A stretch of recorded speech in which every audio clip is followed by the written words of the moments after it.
I feel also privileged to introduce the next speaker, Mildred Trögeler. Mildred Trögeler had studied at various universities in Germany, and she obtained her advanced LLM degree in Leiden, and that is one of the reasons why we know each other quite a few years now, and I'm very proud that I'm now in a position to introduce here as an expert working with the Association of European Airlines, where she's responsible for technical and operations. And she has, well, she could have been an asset for every session today because she's knowledgeable in any of the fields we are discussing today.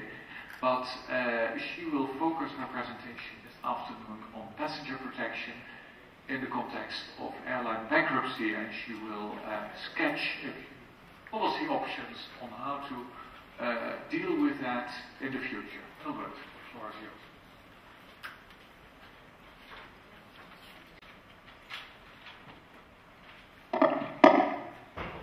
Thank you, Pablo, for your kind introduction. I would also like to take the opportunity to thank Studio Pierallini and the Lewis University for inviting me to join this very distinguished panel and to represent the airline's view on a very topical issue. So, as Pablo already said, I will approach this topic from a completely different angle. I will talk today about consumer protection in the event of airline insolvency. And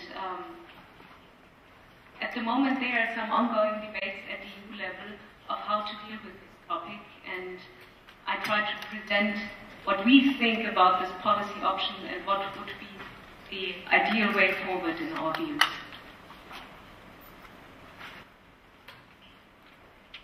I'm representing the Association of European Airlines. It's the voice of the 30 major European carriers, including Alitalia and Meridiana. So, to set the scene, the single market has certainly brought significant benefits for the consumer, which means a wider range of products, increased destinations, increased routes, competitive prices, development of niche markets, and so on. And as Werner already stressed, increased competition has certainly also put more pressure on ineffectively run airlines and of those who do not respond adequately to customer demands. So increased competition has also led to an increased number of airline insolvencies in the last years. So passengers at departure or were about to do so now run the risk of being stranded somewhere and being left without any assistance. And this issue has triggered quite a wide public and political debate within the last years. We from the Association of European Airlines are actually concerned that this topic is approached in a wrong way. And we have to ask, and this is also the purpose of my presentation, if we really need policy and regulatory intervention in this field.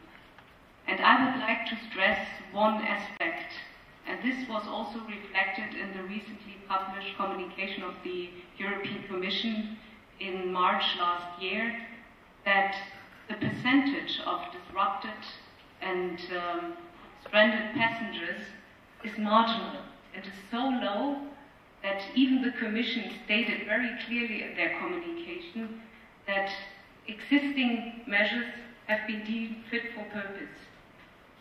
So do we really need more regulatory monsters dealing with this topic? And I've also picked some numbers.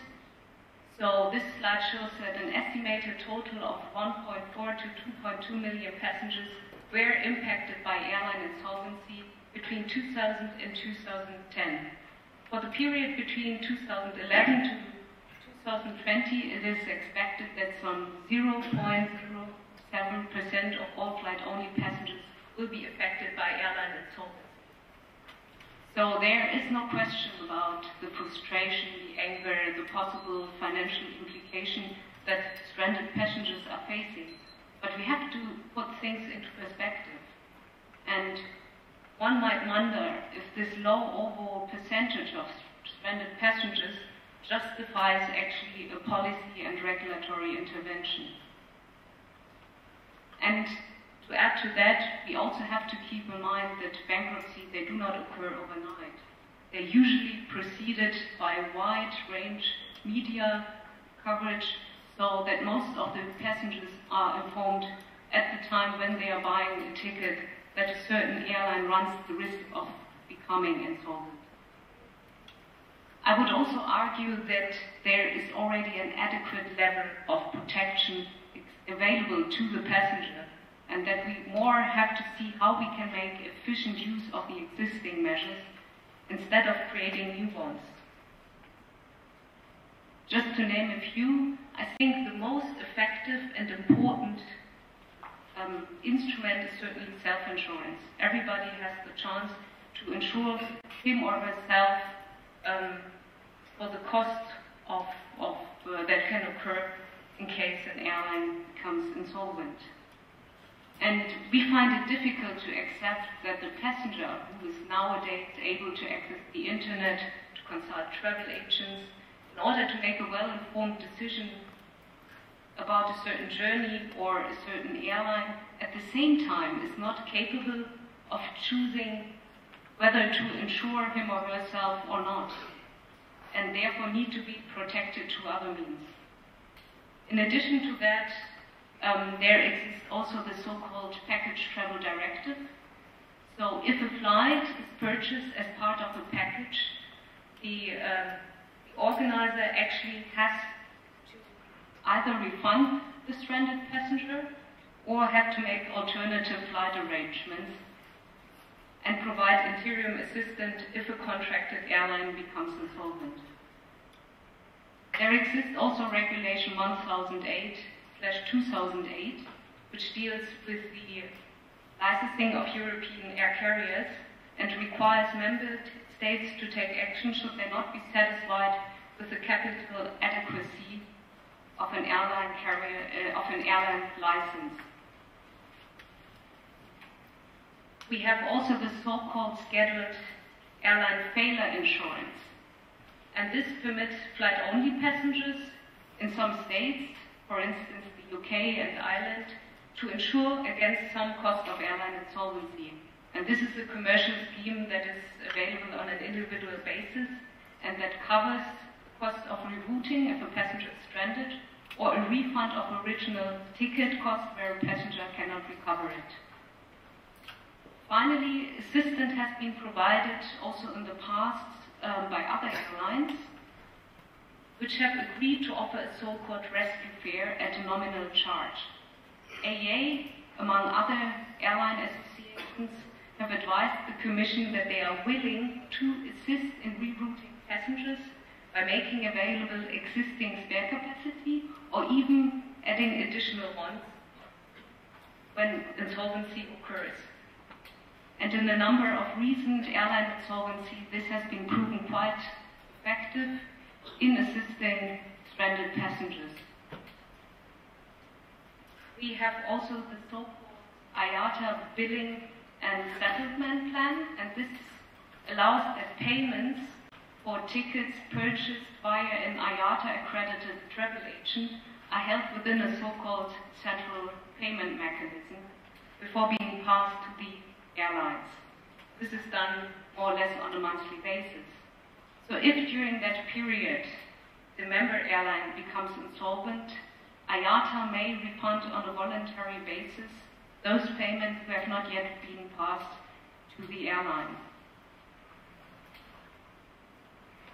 The discussion of consumer protection has also been, in the case of airline insolvency, have also been addressed in the revision on Regulation 261/2004, and as we have heard this morning, the Parliament has recently adopted some amendments, and there was also one amendment, or two amendments in fact, introducing a new obligation on airlines to protect passengers in case of airline insolvency by taking out an insolvency insurance, an insurance policy, or creating a so-called guarantee fund.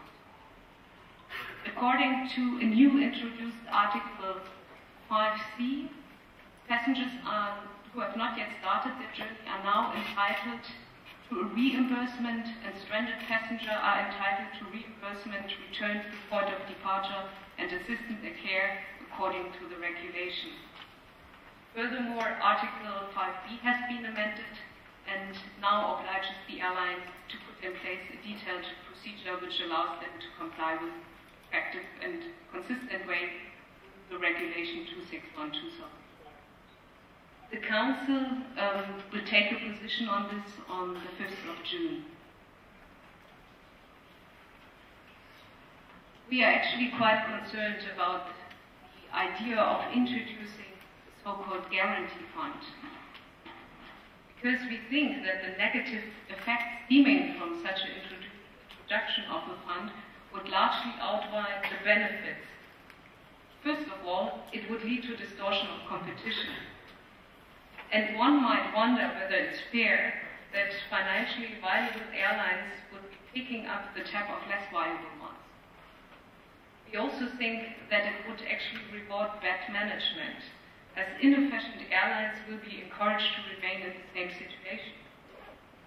We also think that the price of a flight ticket also includes, to a certain extent, the brand of the air carrier. It is fair to say that the consumer choice includes the financial situation of the airline as well. And last but not least, and I think that this is one of the most compelling arguments, the implementation of such a fund would be very difficult. A study released in 2011 was actually investigating this option. And it brought to light that this fund would require a total annual contribution of 226 million euros, of which 85% will be solely overheads. So the question is if this is really intended and needed, and we urge the decision makers to actually not make use of, or at least the Council to finally vote for introducing such a fund. We think we should rather focus on more practical and efficient solutions. And in effect, the regulatory framework is already there. We just have to make more efficient use of it. The focus, in our views, should be more on the member states. We have to be proactive, we have to be preventive. So member states should provide better information regarding the financial situation of an airline. And we have the recital 5, actually obliging licensing authorities to carry out regular assessment of the air carrier's financial situation, and Article 9, who is obliging licensing authorities to suspend airline operations in case of financial problems of the airline. Given the ability of an insolvent carrier to meet its obligations might be limited, improved monitoring would allow member states to intervene at a quite early stage. And this would then allow member states' licensing authorities to anticipate and manage the suspension of operation and to ensure that passenger rights are actually upheld when funds are still available. In addition to that, I think it's also important that passengers are better informed, and in particular about preventive measures that I already mentioned, like the credit card protection or self-insurance, as well as the airline failure insurance. And the question is how this can be improved. And the one one very valid suggestion from the Commission in its communication, who was actually saying that designated national enforcement body could provide relevant passenger information either directly or through information channels such as the media.